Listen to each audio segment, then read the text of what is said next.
இப்போ பார்த்தீங்கன்னா ஃபாரினர்ஸ்லாம் வந்து ஆலிவ் ஆயில் அதிகமாக பயன்படுத்துகிறாங்க இல்லையா. வெளிநாடுகளில் வெஜிடபிள் சாலட் மாதிரி உணவுகள் அதிக அளவில் சாப்பிடுவாங்க. சமைக்கப்படாத பச்சையாக இருக்கக்கூடிய ஆலிவ் ஆயில் 1லேருந்து 2 டீஸ்பூன் வரைக்கும் வெஜிடபிள் சாலட் மேலே 1-2 டீஸ்பூன் கொட்டி நல்லா கிளறிட்டு அந்த சாலட் மாதிரி அவங்க சாப்பிடுவாங்க. ஆனால் நம்ம நாட்டில் நம்ம உணவுகள் எப்படி சமைத்து சாப்பிடுவோம்னா எண்ணெயில் சூடுபடுத்தி தான் சமைத்து சாப்பிடுவோம் இல்லையா. இப்போ வடை பொரிச்சு சாப்பிடுவோம், வடை சுட்டு சாப்பிட்றது, அப்பளம் பொரிச்சு சாப்பிட்றது, இப்படி ஏதோ ஒரு வகையில் எண்ணெயை சூடுபடுத்தி சாப்பிடுவோம். அப்படி சூடுபடுத்தி சாப்பிடக்கூடிய உணவுகளில் நீங்கள் சமைக்கிறீங்க அப்படின்னும் போது அந்த இடங்களில் ஆலிவ் ஆயிலை பயன்படுத்தவே கூடாது.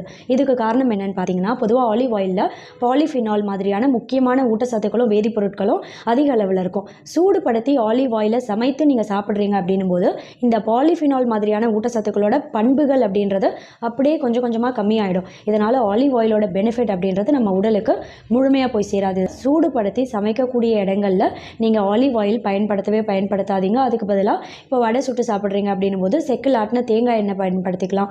அப்படி இல்லைனா வேறு ஏதோ ஒரு உணவு சமைக்கும் போது நல்லெண்ணெய், சூடுபடுத்தி சாப்பிடக்கூடிய இடங்களில் கடலை எண்ணெய் இது மாதிரி பயன்படுத்துங்களே தவிர எண்ணெயை சூடுபடுத்தி சாப்பிட்றீங்க அப்படின்னா ஆலிவ் ஆயிலை கண்டிப்பாக பயன்படுத்தவே கூடாது. இப்போ ஆலிவ் ஆயிலில் ஸ்குவாலின் அப்படின்ற முக்கியமான ஒரு வேதிப்பொருள் இயற்கையாகவே அமைந்திருக்கு. இந்த ஸ்குவாலின் அப்படின்றது நம்ம சருமத்தில் ஈரப்பதம் குறையக்கூடிய வாய்ப்பை கம்மி பண்ணி கொலாஜன் உற்பத்தியும் சீராக வைக்கும். இதனாலேயே பார்த்தா சரும சுருக்கங்கள் சீக்கிரமே வர்றதை தாமதப்படுத்தி இளமை தோற்றத்தை நீடிக்க செய்யும். ஒரு சிலருக்கு பார்த்தீங்கன்னா 25, ஒரு 26, 27 வயசுலேயே பார்த்தா சரும சுருக்கம் சீக்கிரமே வந்துடும். நெத்தி பகுதியில், கண்களுக்கு இந்த சைட்லலாம் சிரிக்கும் போது சுருக்கம் அதிகமாக தெரியும் இல்லையா. இந்த சுருக்கங்கள் சீக்கிரமே வர்றதை தாமதப்படுத்தி ஸ்கின்ல எப்போவுமே ஈரப்பதத்தை தக்க வைத்து நம்ம ஸ்கின்னை பார்த்தீங்கன்னா ஹைட்ரேட்டடாக வைக்கக்கூடிய தன்மை பார்த்தா ஆலிவ் ஆயிலில் அதிகமாக